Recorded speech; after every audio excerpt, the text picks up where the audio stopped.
ತುಂಬಾ ಹೇಳಿ madam, so ಅದೀಗ ನೀವು ಸ್ಕ್ರೀನ್ ನೋಡಿ ಹೇಗೆ ಫೀಲ್ ಆಯ್ತು? ಪ್ರೀಮಿಯರ್ ಟೈಮ್ ನೋಡಿದ್ದೆ. ಸೊ ಈಗ ಬಂದು ಲಾಸ್ಟ್ 10 minutes ನೋಡಿದೆ, ನನಗೆ ಕಣ್ಣಲ್ಲಿ ಅಳು ಬಂತು. ನನಗೆ ತುಂಬ ಎಮೋಷನಲ್ ಫೀಲ್ ಆಗ್ತಿದ್ದೀನಿ.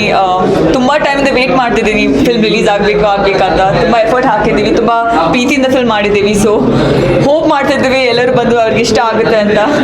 ಅದೇ ಅವ್ರು ಹೇಳಿದಾಗ ತುಂಬ ನ್ಯೂ ಕಾನ್ಸೆಪ್ಟ್, ಆಡಿಯನ್ಸ್ ಹೇಗೆ ಆಕ್ಸೆಪ್ಟ್ ಮಾಡ್ತಾರೆ ಅಂತ ಗೊತ್ತಿಲ್ಲ, ಬಟ್ ಈಗ ರಿಯಾಕ್ಷನ್ ನೋಡಿದಾಗ ತುಂಬ ಖುಷಿ ಆಗ್ತಿದೆ. ಸೊ ಪರ್ಫಾರ್ಮೆನ್ಸ್ ಬಗ್ಗೆ ಎಲ್ಲರೂ ಮಾತಾಡ್ತಾ ಇದ್ದಾರೆ, ಎಷ್ಟು ಖುಷಿ ಇದೆ ನಿಮಗೆ? ತುಂಬ ಖುಷಿ ಆಗ್ತದೆ ನನಗೆ. ಅಂದರೆ ತುಂಬ ಓವರ್ವೆಲ್ಮ್ ಫೀಲ್ ಆಗ್ತಿದೆ. ಅಂದರೆ ತುಂಬ ಎಫರ್ಟ್ ಹಾಕಿದ್ದೆ, ರಿಹರ್ಸಲ್ ಟೈಮ್ ಆಗಲಿ, ಶೂಟ್ ಟೈಮ್ ಆಗಲಿ. ಸೊ ಈಗ ಜನರ ರೆಸ್ಪಾನ್ಸ್ ನೋಡಿದಾಗ ಅದೊಂದು ರಿಟರ್ನ್ ಸಿಕ್ಕಿದೆ ಅಂತ ಫೀಲಿಂಗ್ ಬರ್ತಿದೆ. ಸೊ ತುಂಬ ಖುಷಿ ಆಗ್ತಿದೆ. ಒಂದು ಬೆಸ್ಟ್ ಕಮೆಂಟ್ನ ನೀವು ನನ್ನ ಫ್ರೆಂಡ್ಸ್ ಎಲ್ಲ ಬಂದಿದ್ದು ಪ್ರೀಮಿಯರ್ ಟೈಮಲ್ಲಿ. ಆ್ಯಂಡ್ ಫ್ರೆಂಡ್ಸ್ ನಮ್ಮನ್ನು ಚಿಕ್ಕ ವಯಸ್ಸಿಂದ ನೋಡಿರ್ತಾರೆ, ಅವ್ರಿಗೆ ಗೊತ್ತಾಗಲ್ಲ ನಾವು ಹೆಂಗೆ ಪರ್ಫಾರ್ಮ್ ಮಾಡ್ತೀವಿ ಅಂತ. ಬಟ್ ಬಂದಾಗ ಅವ್ರು ಹೇಳಿದ್ರು, ನಾವು ಸ್ಕ್ರೀನ್ ನೋಡಬೇಕಾದ್ರೆ ನಿನ್ನ ನೋಡಿ ಎಲ್ಲ ಕ್ಯಾರೆಕ್ಟರ್ನ ನೋಡಿದ್ವಿ. ಸೊ ಅದು ನನಗೆ ತುಂಬ, ಐ ಮೀನ್ ನನ್ನನ್ನು ನೋಡಿಲ್ಲ ಕ್ಯಾರೆಕ್ಟರ್ನ ನೋಡಿದ್ದಾರೆ ಅಂತ ಹೇಳಿದಾಗ ತುಂಬ ಖುಷಿ ಆಯಿತು. ಸೊ ನನಗೆ ಮಾನ್ಸಿ ಮತ್ತು ಜೂನಿ ಈಸಿಯಾಗಿ ಬಂದಿತ್ತು. ಅದು ಕ್ಯಾರೆಕ್ಟರ್ ಡಿಸ್ಕ್ರಿಪ್ಷನ್ ಅಷ್ಟು ಒಳ್ಳೆ, ಅವ್ರ ಕತೆ ಹಾಗೆ ಬರ್ತಿದ್ದಾರೆ ಎಲ್ಲ ಗೊತ್ತಾಯಿತು.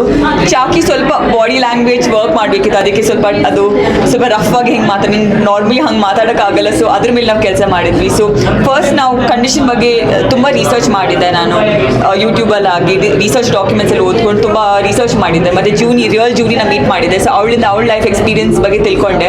ಸೊ ಅದನ್ನೆಲ್ಲ ಇನ್ಫಾರ್ಮೇಷನ್ ತೊಗೊಂಡು ರಿಹರ್ಸಲ್ ಸ್ಟಾರ್ಟ್ ಮಾಡಿದ್ವಿ. ಸೊ ಅದಕ್ಕೆ ನಾವು ಸ್ಪೆಸಿಫಿಕ್ ಸೀನಾಗಿ ನಾವು ಪ್ರಿಪೇರ್ ಮಾಡಿರಲಿಲ್ಲ, ಬಟ್ ಕ್ಯಾರೆಕ್ಟರ್ ಅದರದ್ದು ಬೇಸ್ ನಾವು ತುಂಬ ಸ್ಟ್ರಾಂಗ್ ಆಗಿ ಪ್ರಿಪೇರ್ ಮಾಡಿದ್ವಿ.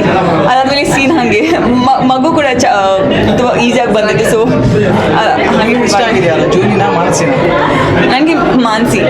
ಹಾಂ, ಮಾನಸಿಕ ಅಂದರೆ ನನಗೆ ಎಲ್ಲ ನಾನು ಯಾವುದೆಲ್ಲ ಪಾತ್ರ ಮಾಡ್ತೀನಿ ಅದರಲ್ಲಿ ಆ ಪಾತ್ರನ ಏನು ಕಲಿಯೋಕೆ ಸಿಗುತ್ತೆ ಅಂತ ನಾನು ನೋಡ್ತೀನಿ. ಸೊ ನಾವು ರಿಸರ್ಚ್ ಮಾಡಬೇಕು, ಕ್ಯಾರೆಕ್ಟರ್ ವರ್ಕ್ ಮಾಡಬೇಕಾದ್ರೆ. ಸೊ ನನಗೆ ಮಾನಸಿ ಮೇಲೆ ಕೆಲಸ ಮಾಡಬೇಕಂತ ನನಗೆ ಇದು ಅವಳು ಥಾಟ್ ಪ್ರೊಸೆಸ್ ತುಂಬ ಕರೆಕ್ಟ್ ಆಗಿದೆ. ಅವಳ ಥರ ಸ್ವಲ್ಪ ಫ್ರೀ ಆಗಿರ್ಬೇಕು. ನಾನು ತುಂಬ ಶೈ ಆ್ಯಕ್ಚುಲಿ. ಸೊ ಅದು ನನಗೆ ಅವಳು ಮತ್ತು ಚಾಕಿ ನನಗೆ ತುಂಬ ಇಷ್ಟ ಆಯಿತು ಮಾಡಬೇಕಾದ್ರೆ. ಸೊ ಸಿನಿಮಾ ಶೂಟ್ ಎಕ್ಸ್ಪೀರಿಯನ್ಸ್ ಬಗ್ಗೆ ಹೇಳಿ. ಪೃಥ್ವಿ ಅಂಬರ್ ಆ್ಯಕ್ಟ್ ಮಾಡಿದ್ದು ಡೈರೆಕ್ಟರ್ ಪೃಥ್ವಿ ಅಂಬರ್, ಹೀಸ್ ಗಾಡ್ ಗಿಫ್ಟೆಡ್.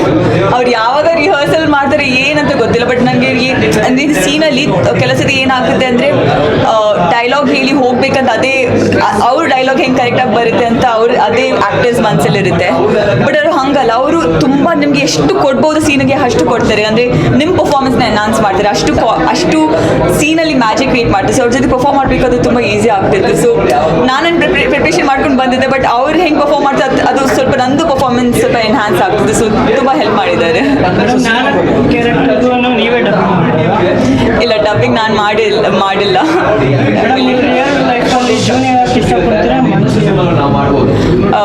ಇಬ್ಬರಲ್ಲಿ ಮಧ್ಯ ಅಂದ್ರೆ ಸ್ವಲ್ಪ ಜೂನಿ ಕ್ಯಾರೆಕ್ಟರ್ ಟ್ರೀಟ್ಸ್, ಸ್ವಲ್ಪ ಮಾನಸಿ ಟ್ರೀಟ್ ಸಿಚುವೇಶನ್.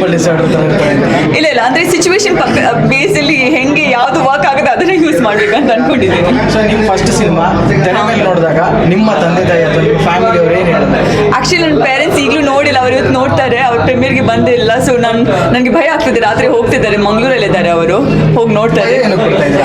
ಅಂದ್ರೆ ಅವ್ರು ನನ್ನ ಫಸ್ಟ್ ಅಂದ್ರೆ ಮುಂಚೆ ನಂದು ಶಾರ್ಟ್ ಫಿಲ್ಮ್ ಅಲ್ಲಿ ನೋಡಿದ್ದಾರೆ. ಸೊ ನನ್ನ ಫಸ್ಟ್ ಫಿಲ್ಮ್ ನೋಡ್ತಿದ್ದಾರೆ. ಸೊ ಅದೇ ಹೆಂಗೆ ರಿಯಾಕ್ಟ್ ಮಾಡ್ತಾರೆ ನನಗೆ ಗೊತ್ತಿಲ್ಲ. ಅಂದ್ರೆ ನಮ್ಮ ಫ್ಯಾಮಿಲಿ ಅವರು ನಮ್ಮನ್ನು ಯಾರು ಚಿಕ್ಕ ವಯಸ್ಸಿಂದ ನೋಡಿದ್ದಾರೆ, ಅವ್ರಿಗೆ ನಮ್ಮ ಪರ್ಫಾರ್ಮೆನ್ಸ್ ನೋಡ್ಬೇಕಾದ್ರೆ ಹೆಂಗೆ ಅನ್ಸುತ್ತೆ ಅಂತ ನನಗೆ ಗೊತ್ತಿಲ್ಲ. ಸೊ ಅದೇ ವೇಟ್ ಮಾಡ್ತಿದ್ದೀನಿ, ನನ್ನ ರಿಲೇಟಿವ್ಸ್ ಇಂದ, ನನ್ನ ಅಕ್ಕನಿಂದ ಎಲ್ಲ ರಿವ್ಯೂಸ್ಗೆ ವೇಟ್ ಮಾಡ್ತಿದ್ದೀನಿ. ನೋಡೋಣ.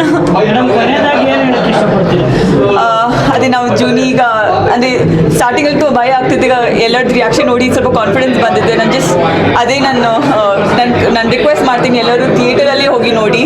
ಆ್ಯಂಡ್ ಪ್ಲೀಸ್ ನಿಮಗೆ ಡೆಫಿನೆಟ್ಲಿ ಇಷ್ಟ ಆಗುತ್ತೆ. ಸೊ ಪ್ಲೀಸ್ ಥಿಯೇಟರಲ್ಲಿ ಹೋಗಿ ನೋಡಿ ಫಿಲ್ಮ್ನ. Thank you.